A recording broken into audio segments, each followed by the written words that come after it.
La democracia cristiana y la unidad popular es el nombre de este libro que vamos a mostrar sobre el gobierno de Salvador Allende, que el expresidente Patricio Aylwin empezó a escribir en 1974, retomó en los años 80 y finalmente concluyó después de abandonar el Palacio de la Moneda. Es un análisis sobre la UP, periodo en que Aylwin fue senador y presidente de la DC y jugó un rol protagónico como opositor a Salvador Allende, con quien se reunió para intentar dar una salida a la crisis 2 meses antes del golpe militar de 1973. Del libro, de la conmemoración de los 50 años, de todo eso conversamos esta noche con la ex ministra de Educación, hija también del ex mandatario Mariana Aylwin. Mariana, muchas gracias por acompañarnos esta noche. Gracias a ustedes por la invitación. ¿Cómo ha visto usted el clima de esta conmemoración de los 50 años, la gira del presidente Boric, la salida de Patricio Fernández? Hay hartos hitos. ¿Qué mirada tiene usted? Bueno, ha sido una trayectoria compleja, por decirlo menos. Pero todavía yo tengo esperanza de que el 11 de septiembre y que el tiempo que queda pueda hacerse algo que tienda a generar una declaración común o algo así. Creo que no se han hecho las cosas bien como para que eso ocurra. Sin embargo, sería una lástima que en la conmemoración de los 50 años termináramos agregando a las divisiones que tenemos ahora la división que teníamos hace 50 años atrás. Hace 30 años no existía esta división respecto de la mirada histórica.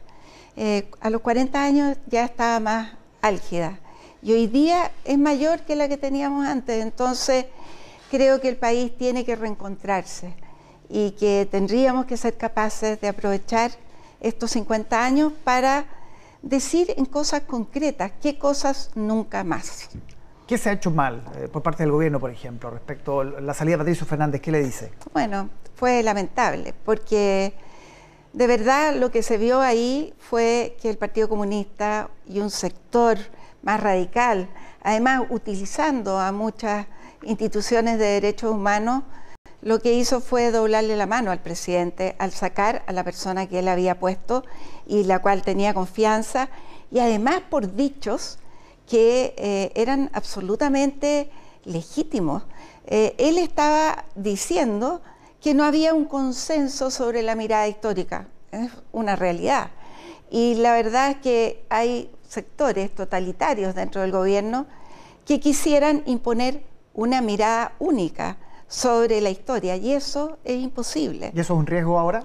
Es un riesgo, sin duda, pero yo siento que las cosas están saliendo distinto de lo que ellos quisieran. ¿En qué sentido? Creo que hay mucha más reflexión hoy día, hay libros que han contribuido, por ejemplo, el mismo libro sobre Salvador Allende de Daniel Mansuy, el libro sobre la experiencia política de la Unidad Popular que escribió mi padre, que fue un protagonista de ese tiempo y que yo creo que hoy ha tenido una gran acogida, y hay una revisión histórica que me parece que es necesaria hacer y que es útil para mirar el futuro del país. En una entrevista hace poco usted decía o marcaba las diferencias entre el Partido Comunista de la Unidad Popular y el Partido Comunista de hoy. ¿Cuáles son esas diferencias? A ver, yo creo que la estrategia del Partido Comunista durante la Unidad Popular fue la más gradualista, por decirlo. Decía, miren, no podemos hacer la revolución del proletariado, queremos llegar allá, pero vamos con calma. Y eso es distinto a hoy día. Yo creo que hoy día lo que hay es una estrategia mucho más rupturista, mucho más obsecuente también con la violencia. Yo creo que en la Unidad Popular hubo mucha ambigüedad en ese sentido, pero hoy día el Partido Comunista cree lo demostró en una vía como insurreccional en tiempos en octubre del 2019. Entonces, hay una diferencia, sin duda. La DC apoyó al golpe, esa es una idea instalada en muchos sectores, en algunos historiadores, pero su padre sostiene en el libro que eso no fue así. ¿Cómo se Bueno, yo creo que en gran medida mi padre empezó a escribir este libro en enero del 74, o sea, pocos meses después del golpe, porque había esta acusación. Además, no era la acusación, la DC apoyó el golpe, sino que una parte de la DC apoyó el golpe.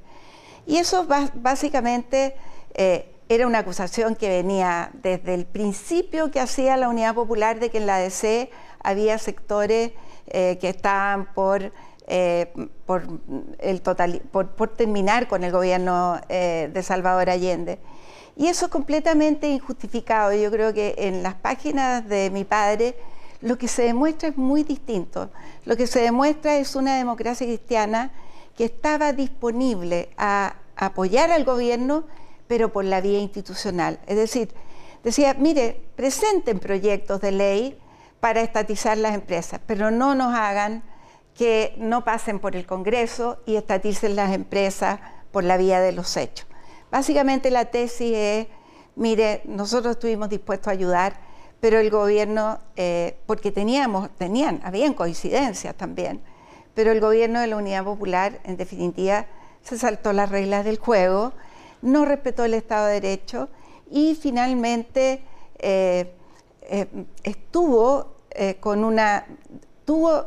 primaron los sectores con menos convicciones democráticas, aquellos que creían que el Parlamento era burgués y que había que terminar con esta democracia burguesa. ¿Cómo se retrata a Salvador Allende en el libro? ¿Cómo queda Allende en el libro? Yo creo que queda en una dimensión, básicamente se describe más bien que su personalidad, más bien se describe en ese libro que es un libro de hechos, es una crónica. Básicamente lo que describe ahí es un presidente que tuvo como estrategia desde el principio de consultar a todos los partidos políticos, que en el fondo la Unidad Popular le impuso esa manera de gobernar y que quedó finalmente atrapado por los partidos políticos, no tuvo la libertad frente a los partidos para ejercer un liderazgo democrático cuando había sectores en la Unidad Popular que estaban claramente por una vía insurreccional. Ahora, el mismo presidente Boric en entrevistas ha dicho hay que ir a la figura de Allende más allá del mito, aludiendo a cierta idealización de la figura. ¿Cómo lo ve usted en estos días y sobre todo con la generación más joven? ¿No? Es que no cabe duda que el acto de haber entregado la moneda y haber estado dispuesto a morir en esa circunstancia del golpe militar, en una acción tremendamente brutal además, fue un acto heroico y finalmente republicano, democrático, o sea, tradicional, más bien lo que había pasado con Balmaceda. Yo creo que Allende lo tenía muy presente. Y esa figura es la que permeó en el mundo internacional, en los jóvenes, en fin, de alguien que muere por su patria y por defender la institucionalidad democrática, lo cual me parece que es algo honroso, digno de honrar. Sin embargo, no se condice necesariamente con el Salvador Allende durante el gobierno de la Unidad Popular, cuyas convicciones democráticas también fueron ambiguas. Por ejemplo, cuando uno piensa, por ejemplo, que el presidente llegó al gobierno y en vez de que los carabineros fueran sus escoltas, tenía un grupo de amigos personales armados, civiles armados. No es necesariamente no es en nada una forma democrática de proteger a un presidente de la República. Sí. Mariana, usted lo sabe, hay muchos historiadores que sostienen que la suerte de Allende y la Unidad Popular estaba prácticamente echada desde el principio, entre otras cosas por la decisión de Estados Unidos, ¿no? Que dice, no vamos a permitir este experimento en Latinoamérica para que después se expanda a otros lados. Sí. ¿Cómo se trata ese tema, Estados Unidos en el libro? Mire, en el libro se trata el tema de Estados Unidos, pero básicamente las estrategias de Estados Unidos no resultó. O sea, no resultó, y la verdad es que finalmente le fracasó la estrategia, por ejemplo, de raptar al comandante en jefe, el general Schneider, antes de que asumiera el presidente Allende. No le resultó que la democracia cristiana no apoyara a Allende. Y finalmente yo creo que hubo una intervención norteamericana, pero el golpe militar y la crisis democrática de Chile tiene razones mucho más profundas que la intervención norteamericana. Y básicamente esas razones tienen que ver con que distintos sectores de la sociedad fueron perdiendo el valor de la democracia como una forma de vida y como una forma de gobierno. Y creo que eso fue lo que finalmente terminó por liquidar esa democracia de la cual nos sentíamos orgullosos. La experiencia política de la Unidad Popular es el libro